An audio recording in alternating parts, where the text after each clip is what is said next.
నమస్కారం. ఈరోజు చాలా బాధాకరమైన విషయము ఏంటంటే, సంజన్న నాకు అత్యంత సన్నిహితుడు, చాలా మంచి వ్యక్తి, ఎంతసేపు డెవలప్మెంట్ కోసం ఆలోచన చేసే వ్యక్తి.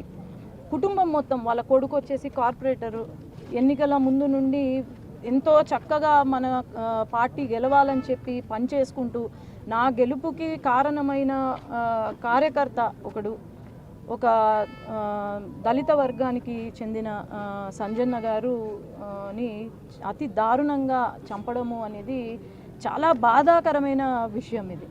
ఎందుకంటే 2 రోజులు 3 రోజుల క్రితం కూడా నాకు ఫోన్ చేసి, అమ్మ నేను మొత్తము మా షరీనగర్లో మా దగ్గర ఏమేమి అవసరమో అవన్నీ నేను లిస్ట్ పెడుతున్నాను మీకు, ఆ బ్రిడ్జు, తర్వాత mineral water plant, drainage system ఇవన్నీ మాకు లేవు అని చెప్తే, నేను వెంటనే కూర్చొని దానిపైన వర్కౌట్ చేసి ఎలాగైనా నాకు సంవత్సరం 1 ఇయర్ పూర్తి చేసే లోపల ఇక్కడ వీళ్ళ దీంట్లో నేను బాగు చేయాలి అని అనుకున్నా. అంతలోనే పాపము ఆయనను ఇలా చంపడము అనేది చాలా బాధ అవుతుంది. ఎందుకంటే రాజకీయాల్లోకి వచ్చిన తర్వాత ప్రతి కార్యకర్త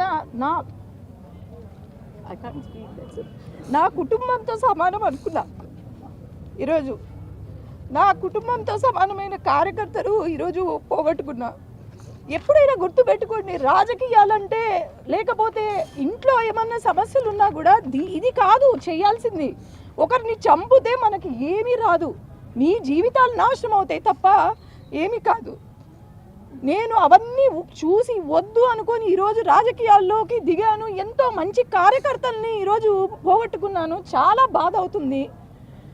ఎప్పుడైనా ఈ చంపుకోవడాల జోలికి వెళ్ళొద్దండి. ఏదైనా సమస్య వస్తే పోలీస్ వ్యవస్థ ఉంది, చట్టం ఉంది, ప్రతి ఒక్కరూ మీ వెంట ఉన్నారు. దయచేసి ఇట్లాంటి జోలికి మాత్రం వెళ్ళొద్దు. ఈరోజు ఖచ్చితంగా ఈ కొడుకుకి, తర్వాత ఈ భార్యకు నేను అండగా ఉంటాను. వాళ్లకు న్యాయం జరిగే వరకు నేను వదలను.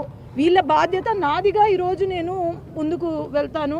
ఖచ్చితంగా ఎవరైతే చేశారో, చట్టం ముందు పెద్ద చిన్న కాదు, పార్టీలు కాదు, లేకపోతే వేరే ఏది కాదు, చట్టం ముందు అందరూ ఒకటే. తప్పు జరిగిందంటే ఖచ్చితంగా చేసిన వాడికి ఈరోజు శిక్ష చాలా విపరీతంగా ఉంటుంది. ఎవరైనా సరే వదిలేది లేదు. నేను వీళ్ళ వెంట ఉన్నాను. ఖచ్చితంగా న్యాయం జరిగేలాగా నేను పోరాడతాను. పార్టీలో ఉన్నటువంటి వ్యక్తి ఆధిపత్య పూర్తి జరిగింది హత్య అనేది ఒక చర్చ జరుగుతుంది. ఎవరు చెప్పారు పార్టీలో ఉన్నారని? ఈరోజు రాజకీయం చేస్తున్నారు ప్రెస్ వాళ్ళు. ఆనాడు కల్లూరులో షరీనగర్ బూతులో అమ్మ కొడవళ్ళు పట్టుకొని ఒకరు వైసీపీకి ఓటేయండి అని మమ్మల్ని ఇది చేస్తున్నారు, బెదిరిస్తున్నారు అని అంటే, నేను పోయినా అక్కడ ఎవ్వరు రాలేదు, ఏ కార్యకర్త ఏ నాయకుడు రాలేదు. ఆ రోజు నేను పోయి చూస్తే ఇక్కడ ఉన్న వాళ్ళే ఆ రోజు కత్తులు పెట్టుకొని వైసీపీకి ఓటేయండి అని తిరిగినారు. ఎప్పుడు పనిచేసినారు?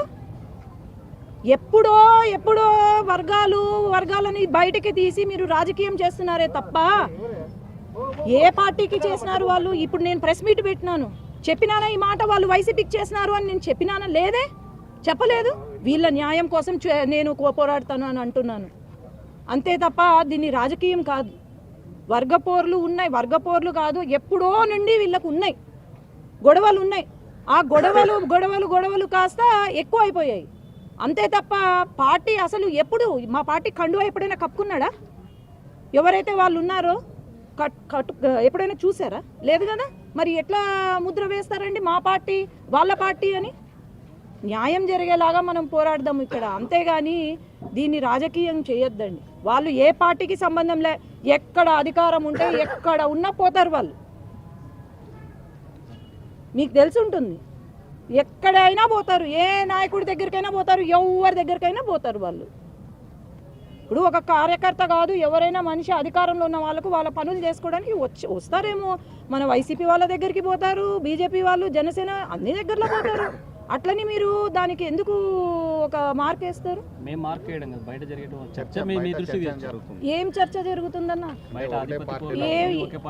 ఉండొచ్చు, గొడవలు ఉండొచ్చు, ఫ్యామిలీకి గొడవలు ఉండొచ్చు, దాన్ని ఎందుకు మీరు రాజకీయం చేస్తున్నారు అంటున్నాను. ఇప్పుడు మీకు మీ ఫ్యామిలీకి మీ అత్త మామ పడరు, టీడీపీ మధ్యలో వైసీపీ మధ్యలో లేకపోతే టీడీపీ మధ్యలో అని మీరు గొడవ పడతారా? లేదు కదా. మీ ఇంటి సమస్యలు ఉంటే దాన్ని ఎందుకు రాజకీయం చేస్తున్నారు మరి?